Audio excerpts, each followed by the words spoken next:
간절히 기도드립니다. 아멘. 오늘 대체 휴일을 끼고 있는 주일이면서 어린이 주일이다 보니까 많은 가정들이 벌써 2박 3일, 3박 4일 연휴를 즐기러 여러 곳에 흩어져 갔다는 이야기를 들었습니다. 비를 주셔서 감사합니다. 비가 얼마나 은혜롭게 느껴지는지요. 휴가 가신 분한테는 죄송하지만 이 비가 오늘 5월 5일 주일을 더 값지게 만들어주지 않았나라는 생각을 하면서 오늘 주일 아침 하나님 앞에 기도했습니다.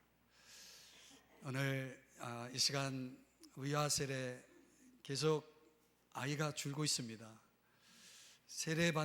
유아 세례 받는 아이들이 줄고 있다는 것은 그만큼 우리 사회가 가지고 있는, 국가가 안고 있는 문제를 드러낸다고 봅니다. 아기를 많이 낳기를 축복합니다. 오늘 요한계시록 19장에 넘어왔는데요, 어떤 학자가 우리 시대를 가리켜서 말의 종말이다 라고 말했습니다. 말의 종말, 말의 위기. 여러분, 왜 그럴까요? 시인 엘리엇이 그 위기를 이렇게 표현했습니다. 연설의 지식은 있으나 침묵의 지식은 없고, 말의 지식은 있으나 말씀은 알지 못하고, 사느라 바빠서 놓쳐버린 생명은 어디에 있는가? 지식에 파묻혀 잃어버린 지혜는 어디에 있는가? 정보에 파묻혀 잃어버린 지식은 어디에 있는가? 이렇게 표현했습니다. 오늘날 우리 믿는 사람들에게 무엇이 필요한지를 우리에게 잘 전달하는 내용이 아닌가 생각이 됩니다. 여러분은 어떤지 모르겠지만 이 목사로서 오늘 우리 시대에 필요한 것이 뭐다? 바로 이것이 필요하다. 저는 그렇게 느껴집니다. 그것은 바로 언어의 영성입니다. 언어의 영성. 언어라고 하는 것은 단어의 나열이 아니고 내가 어떤 단어를 어떻게 적절하게 사용하느냐의 문제, 그런 차원은 아니라고 생각합니다. 왜냐하면 그 언어 속에는 내가 누군지 나의 인격이 들어가 있고, 또 내가 그것을 어떻게 말하느냐는 나의 소통의 능력을 보여주기 때문에 그렇습니다. 이 말로 인해서 우리 사회는 엄청난 고난을 겪고 있습니다. 그리고 언젠가는 그 말에 대한 심판이 있을 것을 또 말씀을 하고 있습니다. 사랑하는 여러분, 오늘 성경은 우리 그리스도인들이 입을 열 때마다 우리 기독교의 진리를, 또 우리 교회의 명예를 걸 만큼 중요한 그 언어에 대해서 우리가 정말 중요하게 사용해야 할 언어 3가지를 우리에게 말씀해 주고 있습니다. 그것이 무엇일까요? 첫 번째는 할렐루야입니다. 한번 따라 하실래요? 할렐루야. 오늘 성경 1절에 보니까 할렐루야라는 단어가 나오죠. 근데 여러분, 신약 성경, 구약 말고 신약 성경에만 이 할렐루야가 얼마나 많이 나오는지 아십니까? 단 4번 나옵니다. 근데 그 4번이 오늘 성경 본문에만 나옵니다. 놀랍지 않습니까? 하나도 안 놀랍습니까? 네, 저는 놀랍습니다. 지금 오늘 우리가 살펴보는 이 본문 속에만 신약 성경에서 4번 나오는 할렐루야가 다 나옵니다. 원래 이 단어는 종교적인 단어고 성경적인 단어입니다. 그런데 이게 일반 사회로 넘어가면서 사람들이 이 단어가 여기저기서 사용되죠. 연극에도 나오고, 어느 연극 보러 가니까 그 배우가 할렐루야라고 얘기하더라고요. 또 여러분이 즐겨 듣는 팝송에도 할렐루야가 나오죠. 그러다가 어떤 사람 기분이 좋으면, 예수 믿지 않는 사람인데 할렐루야 그렇습니다. 자기 기분 상태를 나타내는 표현을 할 때 이 단어를 사용합니다. 그런데 여러분, 성경 당시에는 로마 제국의 지독한 박해를 받는 그리스도인들이 사용했던 언어라는 거예요. 그 성경 당시에는 핍박으로, 박해로 가난해지고 착취를 당하고 감옥에 갇히는 그리스도인들이 사용했던 언어, 그게 할렐루야라는 이 단어라는 거예요. 그러니까 오늘날 이 시대의 사람들이 사용하는 할렐루야하고 급이 다르죠. 원래 문자적으로는 할렐이라고 하는 뜻은 자랑하다, 찬양하다 이런 뜻이고, 또 루, 이거는 너희들, 너희 이런 뜻이고, 야는 하나님이라는 뜻입니다. 그럼 풀이하면은 할렐루야는 무슨 뜻이냐면 너희들의 하나님을 찬양하라 이런 뜻입니다. 너희들의 하나님을 찬양하라. 근데 사실 우리가 할렐루야라고 하는 이 단어를 사용할 때는 우리의 영원한 선을 위해서 우리의 삶을 빚으시는 하나님의 손길, 우리의 존재의 핵심이라고 하는 하나님의 은혜와 사랑에 대한 기쁨과 감사의 표현으로서 우리는 이 단어를 사용해야 됩니다. 오늘 성경에 보니까 하늘의 천사들이 할렐루야라는 단어를 4번 사용해서 이 단어를 외칩니다. 이유가 뭘까요? 4가지 이유가 있는데요. 하나는 오늘 본문 1절을 다시 보시면 이렇게 말합니다. 할렐루야. 그 다음에 어떤 단어가 나와요? 구원과 영광과 능력이 우리 하나님께 있도다. 근데 이 할렐루야를 왜 외친 겁니까? 구원 때문에. 구원은 하나님에게서 오는 거죠. 여기서 말하는 구원이라는 것은 성경에서 이 구원이라는 단어가 사용될 때는 3가지 의미로 사용합니다.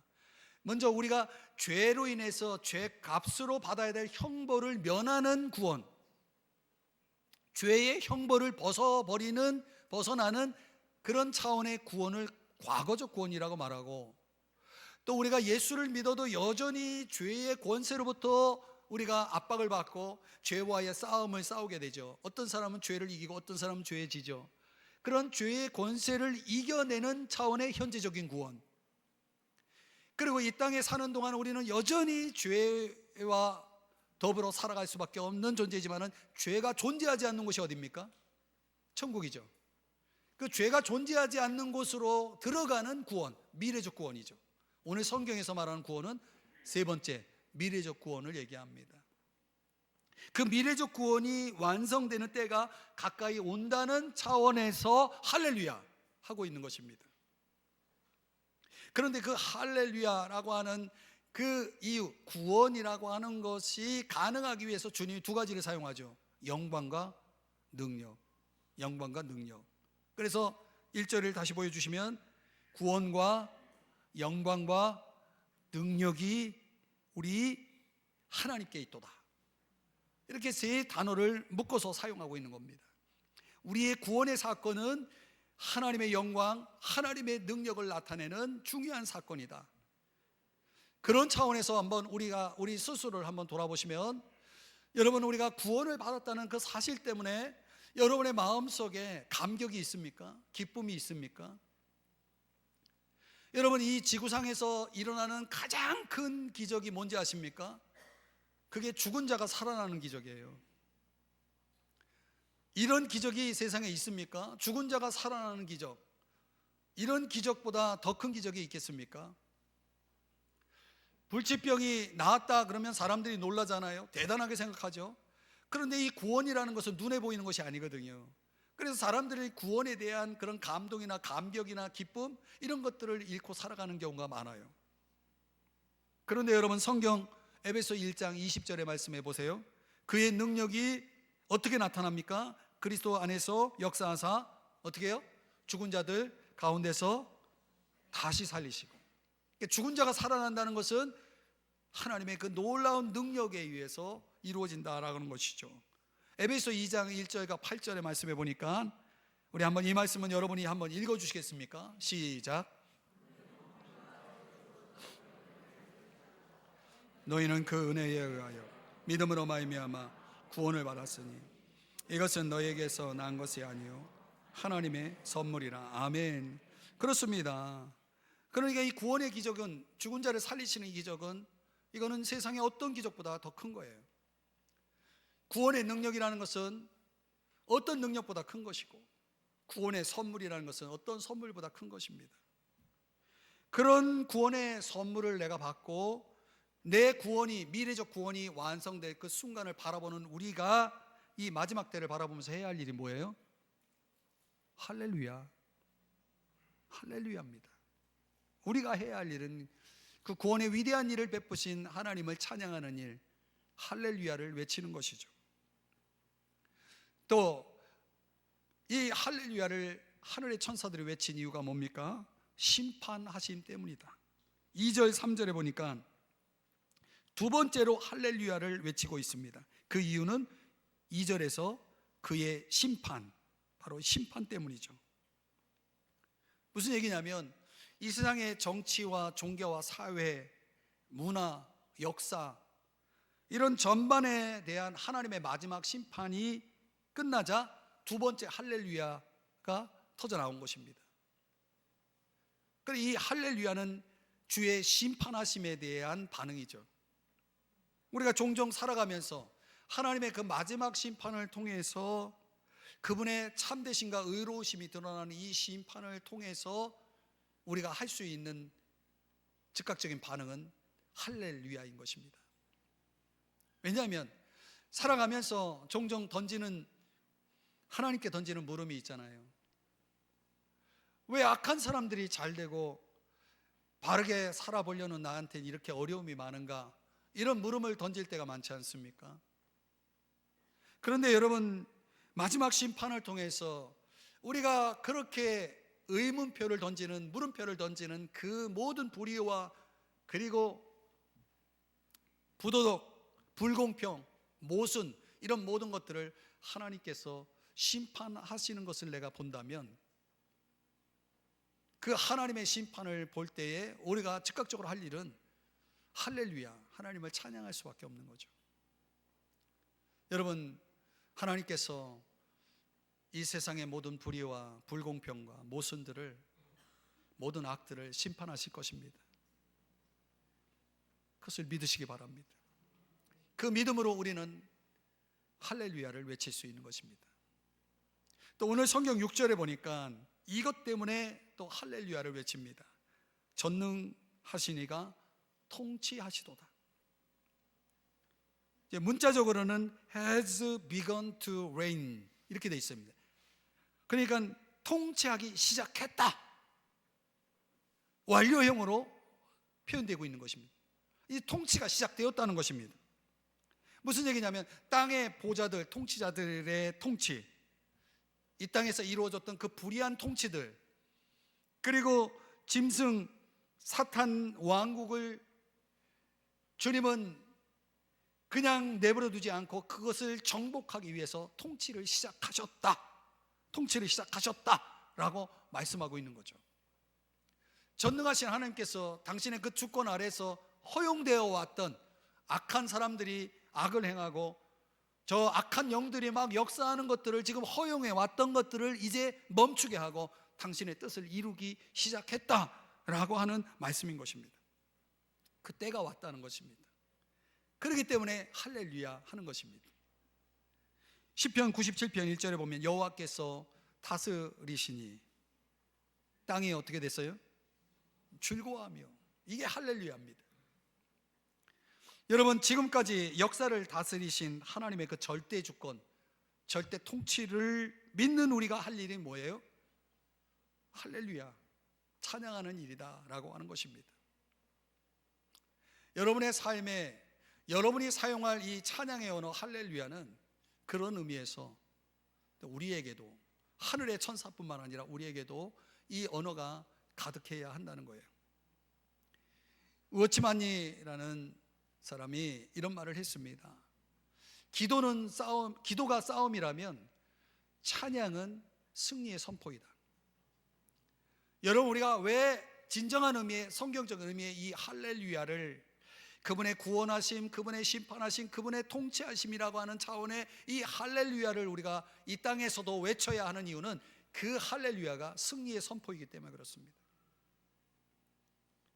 이 찬양의 언어가 우리 삶의 자리를 채울 때에 어떤 일이 벌어집니까? 그 구원과 함께 영광과 능력이 따라왔던 것처럼 주님의 능력이 여러분의 삶을 덮을 것을 믿으시기 바랍니다. 여러분의 삶을 새롭게 할 것입니다. 그 위대하신 능력이 여러분의 삶을 덮기를 원한다면 여러분의 입술을 통해 이 할렐루야라고 하는 이 찬양의 언어가 여러분의 삶에 가득해야 한다는 거죠. 세상 사람들이 말하는 그런 의미의 할렐루야가 아니고 오늘 성경이 말하는 할렐루야를 여러분의 삶 속에 가득 채우시기를 주의 이름으로 축복합니다. 두 번째로 우리가 배울 언어가 아멘입니다. 아멘. 19장 4절에 보니까 이 단어가 나옵니다. 아멘 할렐루야 하니. 여러분이 아멘이 무슨 뜻입니까?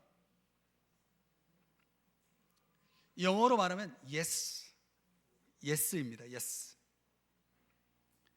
이 복음서에는 이 단어가 예수님이 어떤 중요한 말씀하실 때 내가 진실로 진실로 너에게 이르노니 할 때 진실로라는 단어, 그게 바로 아멘입니다. 여러분, 우리가 기도할 때 아멘이라는 단어를 사용하죠. 무슨 의미로 사용합니까? 아멘이 기도할 때 사용되는 아멘이 무슨 뜻입니까? 진실로 내가 드린 기도 그 내용 그대로 이루어지도록 도와주세요, 이루어지게 하소서 하는 의미의 아멘이죠. 그렇죠?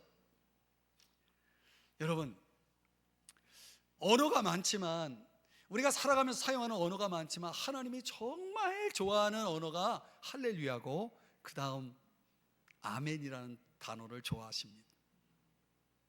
하나님이 이 단어를 얼마나 좋아하시는지 그걸 깊이 깨달은 바울이 고린도교회에 편지를 보내면서 고린도후서 1장 19절 20절에서 이렇게 말씀합니다. 좀 길지만 여러분이 자막의 내용을 한번 읽어주시겠습니까? 시작. 예 하고 아니라 함이 되지 아니하셨으니 그에게는 예만 되었느니라.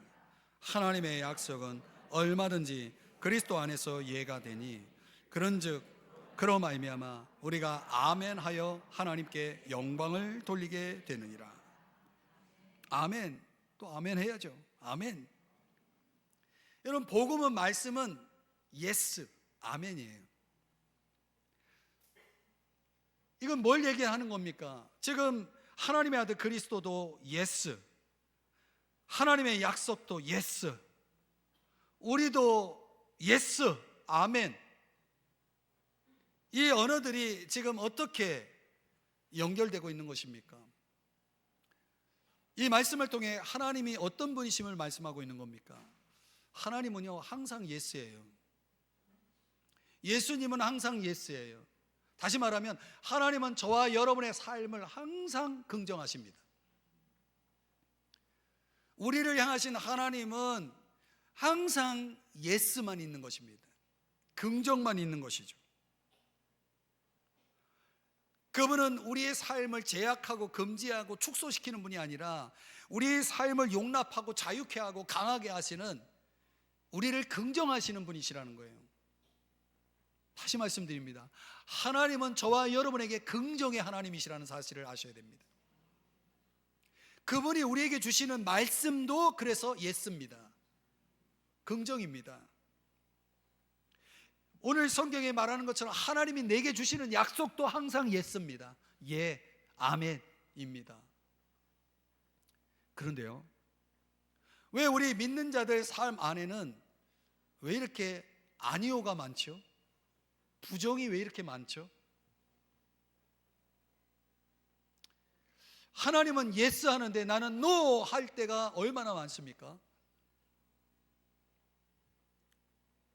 왜 그토록 많은 부정적인 단어들이, 감정들이 내 삶 속에 들어와 있는 것일까요? 그 이유를 누구한테 물어야 되겠습니까? 신경정신학과의 의사들에게 물어야 되겠습니까? 사회학자들에게 물어야 될까요? 분명한 것은 뭐냐면 그것은 우리 삶에 들어와 있는 모든 부정의 언어들은, 그런 감정들은 하나님의 것이 아니라는 거예요. 하나님의 말씀이 아니라는 거예요. 그러니까 하나님이 주신 게 아니라는 거예요.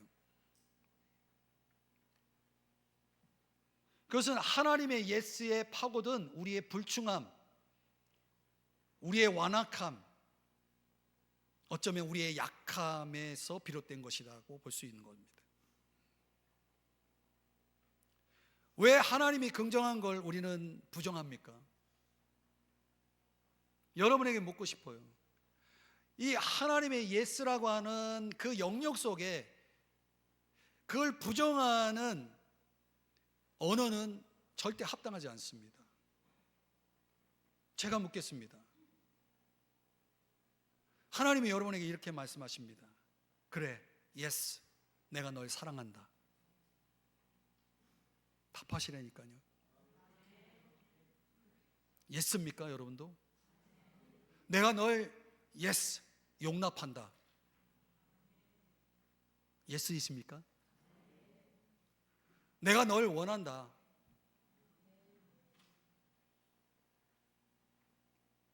하나님이 내게 들려주시는 말씀 앞에 우리가 보일 수 있는 반응이 뭡니까? 아멘이죠. 아멘. 네, 예스. 주님이 저를 사랑하십니다. 그런데 내 마음속에는 주님이 언제 나를 사랑하셨습니까? 주님이 사랑하신 증거가 뭡니까? 주님이 나를 용납하신 것이 도대체 이게 뭡니까? 우리의 삶에 주어져 있는 것들을 가지고 우리가 하나님의 예스를 계속 부정하죠. 사랑하는 여러분, 우리가 얼마나 하나님 앞에 아멘을 했습니까? 아멘의 그 숫자를 한번 카운트 해보신 적 있습니까? 수많은 아멘이 있었지만은 여전히 내 삶에는 이루어지지 않는 일들이 많고 내가 받아들이기 어려운 상황들이 너무 많은 거예요. 하늘에서 뜻이 이루어진 것처럼 땅에서도 이루어지다라고 하는 믿음을 가지고 내가 기도했지만 내 열망과 내 소원이 이루어지지 않는 일들이 너무 많은 거예요. 그럼에도 불구하고 여러분 예스 할 수 있겠습니까? 하나님 앞에 아멘 할 수 있겠습니까? 그 언어를, 그 기도의 언어를 여러분이 사용할 수 있겠습니까? 예, 물론입니다. 그럼에도 불구하고 저와 여러분은 예스 해야 되는 것입니다. 하나님 앞에. 왜요? 그분의 주권적인 역사가 있기 때문에. 하나님이 주권적으로 역사하신다는 것이 내 눈에는 아무 증거가 보이지 않을 수 있기 때문에, 그러나 시간을 두고 돌아보면은 분명히 주님의 손길이 느껴지고 깨달아지고 보여질 때가 온다는 거죠. 그걸 경험한 사람이 누구냐? 바로 요셉입니다. 창세기 50장 20절에서 요셉은 많은 그 상처의 세월을 보낸 후에 이렇게 고백을 했습니다. 당신들은 나를 해하려 하였으나 얼마나 많은 해로움이 있었습니까? 얼마나 많은 배신이 있었고 얼마나 많은 아픔과 상처가 있었습니까? 얼마나 많은 고통을 겪었습니까? 그렇지만은 하나님은 그거를 선으로 바꾸사, 그래서 결과적으로 어떻게 됐어요? 오늘과 같이 많은 백성의 생명을 살렸다 이거예요. 이게 요셉식 아멘입니다. 요셉은 자신의 삶에 주어졌던 그 어두웠던 것들을 다 뭐하고 있는 거냐면 아멘하고 있는 것입니다. 예스, 하나님의 예스, 그걸 받아들이고 있는 것입니다. 주님은 악을 선으로 바꾸실 수 있는 분이십니다. 하나님이 행하시는 모든 것에는 예스, 아멘만 있을 뿐입니다. 그러나 살면서 우리가 말씀에 대한, 상황에 대한, 환경에 대한 그런 해석적 능력을 잃어버렸어요. 우리가 예스가 안 나와요. 우리가 배운 환경이, 우리가 배운 말씀이, 내가 알고 있는 것들이 그런 것들을 다 부정하게 만들어요. 이게 어떻게 예스고 이게 어떻게 아멘이냐고 항변할지 모르겠습니다. 근데 여러분, 그런 잘못된 해석들이나 그릇된 해석, 그 불가능의 삶이라고 하는 것이 결국 왜 우리에게 주어졌냐면 우리의 당연시된 일상 때문에 그렇습니다. 여러분, 우리의 삶에 주어져 있는 것들을 우리는 얼마나 당연시하면서 살아가는지 모르겠습니다. 여러분, 당연한 건 하나도 없습니다. 내가 음식을 먹고 소화하는 거 당연한 거 아닙니다. 어느 날 여러분 소화력을 잃어버려요. 그러면 그게 당연한 게 아니라는 걸 깨닫습니다. 내가 눈을 뜨고 볼 수 있고 귀를 통해 들을 수 있고 내 삶에 주어지는 모든 것들이 하나님의 뜻 안에 존재한다는 것을 내가 깨닫지 못하면요, 그걸 다 당연하다라고 생각해요. 당연한 거 하나 없습니다.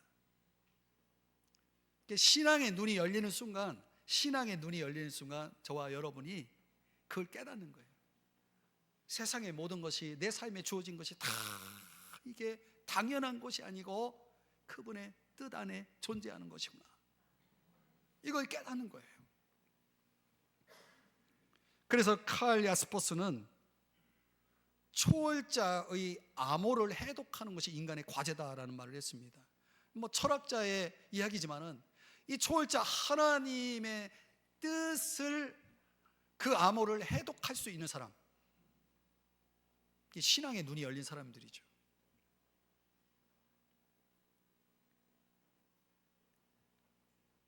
그 일상을 당연시하는 사람들에게는 절대로 해독될 수 없는 과제인 것입니다. 구상 시인이 노년에 쓴 시가 있습니다. 은총의 눈을 뜨니라는 시인데, 그 시는 이렇게 시작합니다. 이제사 비로소 두 일의 강아지만큼 은총의 눈이 뜬다. 은총의 눈이 뜬 거예요. 노년에 쓴 시입니다. 여러분, 나이가 들면 눈이 어두워지죠. 그러나 어느 사람은 은총의 눈을 뜹니다. 은총의 눈을 뜬 사람들에게는요, 뭐가 보이냐면 하나님의 손길이 보입니다. 여러분, 공중에 나는 새를 보십시오. 저 들에 핀 아름다운 꽃을 보십시오. 그게 당연한 겁니까? 새가 어떻게 살고 있는지 아십니까? 꽃이 어떻게 피는지 아십니까? 예수님이 하신 말씀이에요. 내가 먹이고 있고 내가 자라게 하고 있다라고 말씀하고 있거든요. 그거 당연한 게 아니에요. 사랑하는 여러분, 하나님이 나를 공중에 나는 새처럼, 들에 핀 백합화처럼 나를 긍정하시고 나를 길러주시고 나를 살려주시고 나를 붙들고 있다는 사실을 내가 깨달을 때 참된 감사의 눈물이 나오는 것입니다.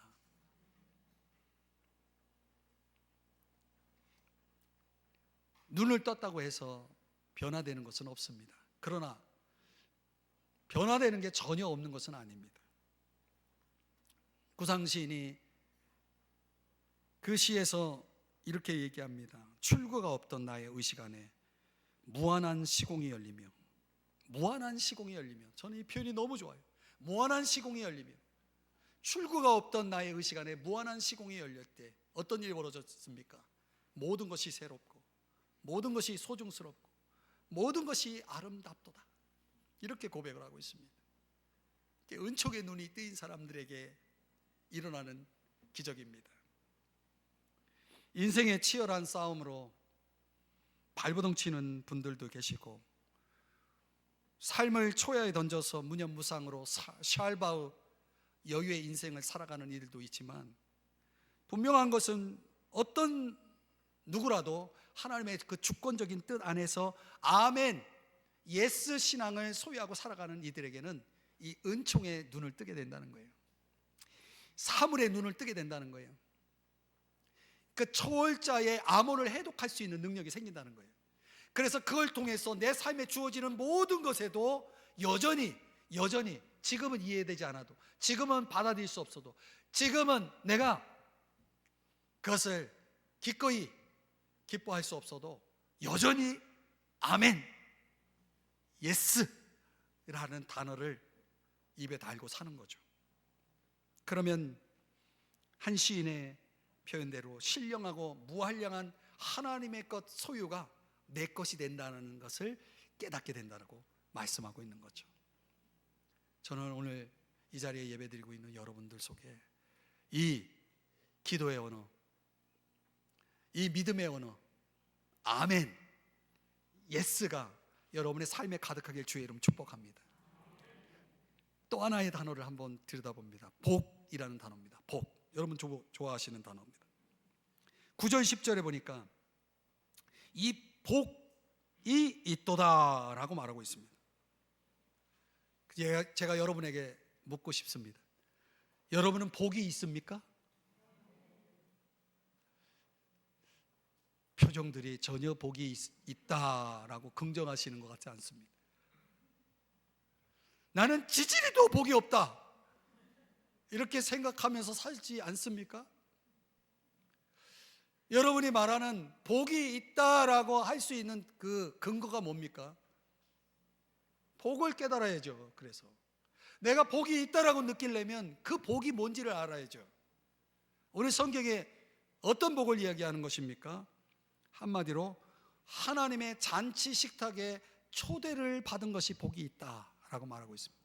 하나님의 잔치 식탁이 어떤 식탁이냐면 혼인잔치를 얘기하는 것입니다. 그 혼인잔치에 초대를 받은 대상이 누구냐? 바로 그게 교회입니다. 오늘 저와 여러분, 우리 주님이 재림하실 때 그분이 신랑이 되시고 그분의 신부가 되는 교회를 초청하실 것입니다.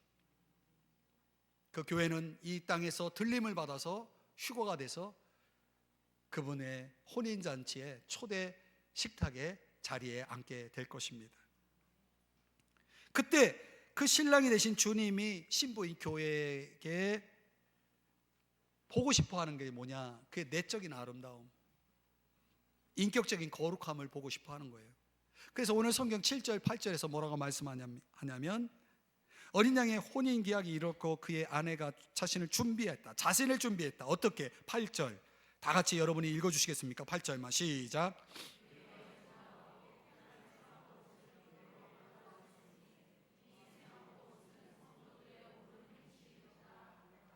아멘. 빛나고 깨끗하고 세마포로 된 이 옷, 성도들의 옳은 행실. 그러니까 마지막에 주님이 교회 신부인 우리에게서 보고자 하시는 게 뭐냐면 우리가 얼마나 벌었는지, 우리가 얼마나 높아졌는지, 명예를 얻었는지 그런 게 아니고 우리의 의로움을 보고 싶어 하시는 거예요. 우리가 얼마나 의로움으로 채워져 있는지, 그분 앞에 우리가 얼마나 깨끗해져 있는지, 그분 앞에 우리가 얼마나 거룩해져 있는지를 보고 싶어 하는 거죠. 그런 정결함을 위해서 주님이 우리에게 보내주신 천연 화장품이 있는데 그게 뭐냐? 요한복음 5장에 보니까 에베소 5장에 보니까 에베소 5장 물로 씻어 말씀으로 깨끗하게 하사 거룩하게 하시고, 이 에베소 5장에서 주님이 손수 준비해 주신 보내주신 화장품 뭡니까? 말씀이라는 화장품을 통해서 우리를 단장하는 거죠. 살아가는 동안 하나님 앞에 자신을 비춰보고 그 말씀의 거울 앞에 자신이 서서 자신을 깨끗하게 하고 단장하고 점점 성화가 돼서 성화가 완성이 되어질 때, 그때 우리는 바로 예수님의 잔치 그 식탁에 초대된 신부가 되어지는 것입니다. 그러면 이제 결혼식이 거행이 되는 거죠. 여러분, 사랑하는 사람과 함께 산다는 게, 사랑하는 사람과 함께 산다는 게 얼마나 가슴 설레는 일입니까? 그렇습니까? 사랑하는 분들과 사시는 여러분들이시여, 날마다 가슴 설레십니까?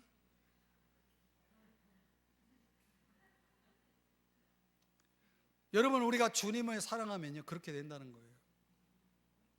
주님을 사랑하는 사람은 주님과 영원히 주님 곁에서 함께 그 사랑을 나누고 살아간다는 것이 몹시도 기다려진다는 거예요. 그런 사랑이 있어 봤어야지. 기다림이 없고 가슴 설렘이 없는 이유는 뭡니까? 내게 사랑이 없는 걸 어떻게 해요? 사랑하는 주님과의 혼인잔치에 청함을 받는다는 것이, 오늘 성경은 뭐라고 말해요? 복이 있구나 라고 말해요. 그럼 다시 묻겠습니다. 여러분, 복이 있습니까? 네. 혼인잔치에 들어갈 준비가 되어 있으시군요. 그분과 영원히 교제를 나눌 그 순간이 다가오고 있다는 거죠.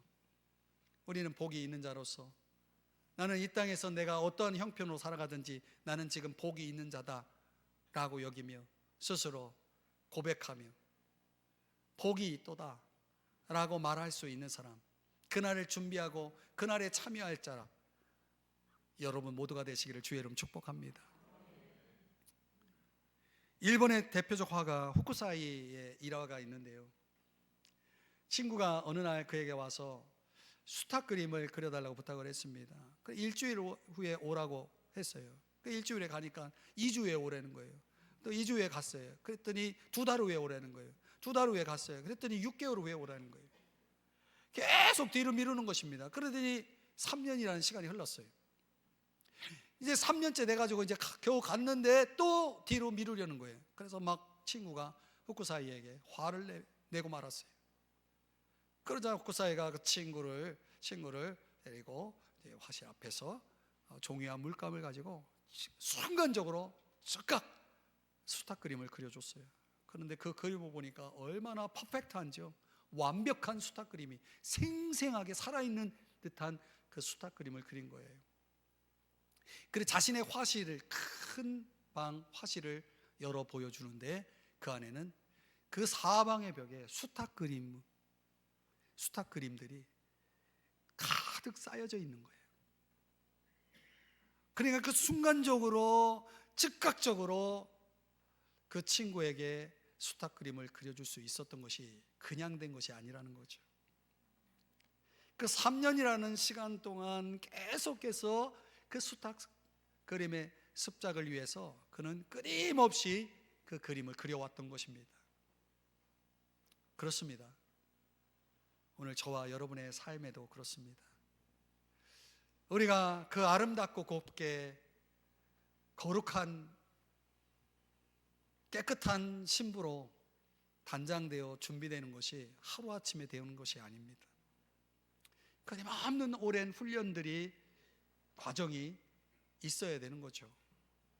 어떤 훈련이요? 믿음의 훈련, 순종의 훈련, 사랑의 훈련, 헌신의 훈련, 신중하고도 절제된 언어와 삶의 훈련, 이런 모든 것들이 어우러져서 마침내 주님 앞에 주님이 기뻐하시는 거룩한 잘 단장된 신부가 서게 되는 것입니다. 창세기 45장 27절의 말씀에 보니까 야곱이 아들 요셉이 보낸 수레를 보고서 기운이 소생한지라 라는 말씀이 나옵니다. 야곱의 희망을 끌어올린 마차가 등장한 것입니다. 그 마차 안에는 굶주려 있는 가족들이 먹을 식량을 가득 채운 그 마차가 안뜰로 들어오는 것을 보고 야곱이 희망을 찾고 기운을 찾게 되었다는 것이죠. 저는 오늘 설교의 결론으로 이 마차를 여러분에게 소개하면서 마무리하려고 합니다. 여러분, 지금도 우리 신랑 되신 주님이 보내시는 마차가 있다는 것입니다. 그 마차, 지금 내 눈에 보이지 않는 마차, 어쩌면 나의 희망이 땅바닥에 던져진 암흑과 같은 내 삶 속에 지금 그 마차가 다가오고 있는 것입니다. 여러분, 눈을 크게 뜨고 보십시오. 그 마차가 보이십니까? 주의 깊게 살펴보십시오. 그 마차가 여러분 눈에, 시야에 들어왔습니까? 그분은 창고에서 가장 좋은 것을 골라서 그 마차에 가득 채워서 저와 여러분에게 지금 가지고 오는 것입니다. 우리가 이 마차를 볼 수 있다면 구상 시인이 이야기했던 것처럼 출구가 없던 나의 의식 안에 시공간이 열리고 이제 그 마차로 인해서 희망을 찾고 기운을 찾았던 야곱처럼 저와 여러분도 희망을 찾고 기운을 차리고 일어설 수 있게 되는 거죠. 모든 것이 새롭고 모든 것이 소중스럽고 모든 것이 아름다운 세상으로 바뀌는 것입니다. 그 마차를 볼 수 있어야 되는 거죠. 눈이 열려서 말이죠. 그러면 우리의 입술의 말에 혁명이 일어날 것입니다. 더 이상 내 삶에 주어진 모든 부정의 언어들이 사라지고 아니오가 사라지고 주님의 그 임재 앞에서 오늘 우리가 배운 세 개의 단어 할렐루야, 아멘, 복이 있도다, 이 세 개의 단어로 저와 여러분의 삶이 채워질 때 우리의 사랑과 충성을 주님께 바치며 그러니까 마지막 날을 향해 걸어가고 있는 저와 여러분의 삶 속에 하나님을 위해서 하나님과 함께 하나님을 향해서 걸어가는 저와 여러분의 그 발걸음마다 이 세 개의 언어가 살아 움직일 때, 그 세 개의 언어가 우리 입술을 통해 외쳐질 때에 우리의 그 발걸음마다 여러분 그 생명의 언어가, 순종의 언어가, 믿음의 언어가 살아나서 움터 나오는 역사가 일어날 줄 믿습니다. 여러분의 5월을 기대합니다. 이 세 개의 언어가 여러분의 가정을, 삶의 자리를 가득 채우시기를, 그런 5월이 되시기를 주님의 이름으로 축복합니다. 기도하겠습니다. 사랑하시는